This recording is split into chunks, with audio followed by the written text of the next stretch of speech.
जय हिंद दोस्तों। आज मैं इस वीडियो में ये क्वेश्चन लेकर के आया हूँ। ये क्वेश्चन बहुत ही ज़्यादा फेमस हुआ है, यूट्यूब पर बहुत लोगों ने डाला है और बहुत इसके लोग आंसर भी कर रहे हैं, लेकिन इसका सही किसी को नहीं पता है। और जिसको इसका आंसर पता है उसको इस अंडरस्टैंड दूसरों को नहीं करवाना आता है। ठीक है, तो चलिए इसको देखते हैं। देखिए, मेरे पास 100 रुपये थे, 40 खर्च किए तो 60 बचे। ठीक है, 30 खर्च किए तो 30 बचे, 30 में से 18 खर्च किए तो 12 बचे, 12 में से 12 खर्च किए तो 0 बची। अब इसका जो योग है वो 100 रुपया आ रहा है, और देखिए ये इसका योग है वो 102 रुपये आ रहा है। ठीक है, तो ये कैसे हो रहा है देखिए, देखते हैं।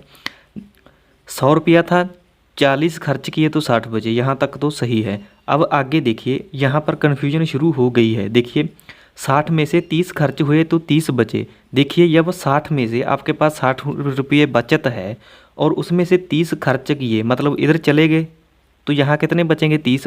अरे वो 30 भी तो यहीं पर हैं, वो 30 नीचे आ गए हैं, तो ये 60 यहाँ पर नहीं रहने चाहिए। क्यों नहीं रहने चाहिए? क्योंकि 60 में से 30 इधर चले गए, 30 आपने फिर सेविंग कर ली, तो वे ये 60 आपके पास थोड़ी ना रहेंगे दोबारा। ठीक है, उसके बाद दोबारा देखिए, 30 जो आगे सेविंग हुई थी वो बचे थे, उसमें से 18 खर्च हुए, 12 फिर सेविंग की। ठीक है, तो 18 इधर चले गए, मतलब खर्च हो गए, 12 नीचे आ गए, सेविंग दोबारा होगी जो, उसी में से 12 नीचे आ गए, उसी में से 18 इधर चले गए, तो ये 30 भी यहाँ पर नहीं बचेंगे। ठीक है, ये भी समझ आ गया। अब 12 में से 12 खर्च हुए तो 0, ये तो आपको समझ ही है। ठीक है, इसको तो आप समझ ही सकते हैं। और देखिए, उसके बाद जब यहाँ कुछ बचा ही नहीं तो ये 102 कैसे बन जाएंगे? ठीक है, तो ये 102 कभी भी नहीं बनेंगे, क्योंकि यहाँ कुछ बचा ही नहीं और पूरा खर्च हो गया है।